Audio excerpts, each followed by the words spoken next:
국정감사 4일차 어제는요 서울시와 서울지방경찰청이었습니다. 하루에 2기간을 하다 보니까 늦은 시간 마치게 됐고요. 오늘 보고를 드립니다. 오늘은요 매주 수요일은 국정감사 준비를 하느라 별개의 기간감사가 없는 날입니다. 그래서 오늘 보고 드리는데요. 어제 서울시에서는 박원순 제안 문건으로부터 의혹이 불거졌죠. 박원순 시장을 비롯한 야당 성향의 지방자치단체장들을 사찰해왔던 의혹들이 이번 제가 다녀온 대통령 기록관의 기록들을 통해서 더욱더 자명하게 드러났습니다. 박원순 시장님은 이명박 전 대통령을 고소하기도 했는데요. 이것을 두고 야당은 정치 공방이다, 정치 보복이다 라고 이야기합니다. 천만 서울 시민을 책임진 시장님으로서는 그 내용을 상세히 설명드리고 관련된 논쟁을 종식시킬 필요가 있었습니다. 그래서 이 문제가 우리나라 민주주의에 그리고 법치에 얼마나 위해가 되는지, 그리고 조기에 종결시키고 수사기관에 이양함으로써 더욱더 안정된 시정을 할 수 있어야 한다는 취지에서 입장 설명을 요청했습니다. 그런데 이 부분마저도 정치 공세로 몰고 가는 야당 의원님들이 있었습니다.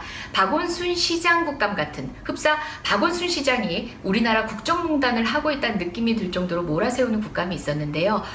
물론 피감기관이기 때문에 국회의 견제와 감시 대상이 되는 건 맞습니다. 하지만 인격 모욕적이고 특히 스스로를 향하는 칼날을 피하기 위한 야당의 억지 공세는 국민 눈살을 찌푸리게 했습니다.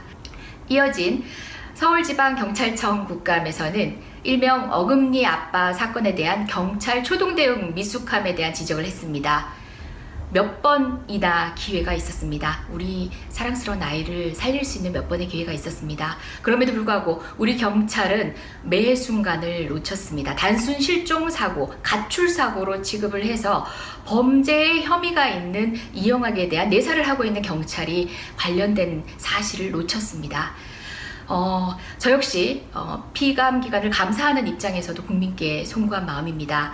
이럴 때일수록 경찰 스스로가 잘못한 부분을 드러내는 게 마땅함에도 불구하고 의원실에서 요청한 자료에서조차 자신들의 조치를 시간을 바꿔서 거짓 보고를 했습니다. 그 부분에 대한 추궁을 했었습니다. 어제는 중남경찰서장은 직접 출석하지는 않았지만 책임이 있는 서울지방경찰청장에게 관련된 내용을 물었고, 당초 경찰의 변명은 어머니가 이영학의 딸과 통화하는 내용을 당시 상황이 소란스럽기 때문에 지구대 내가 소란스럽기 때문에 듣지 못했다고 이야기했습니다. 하지만 저희 의원실에서 입수한 CCTV 내용을 봤을 때는 그 변명이 사실과 다름을 알 수 있었습니다. 관련 내용도 지적을 했습니다.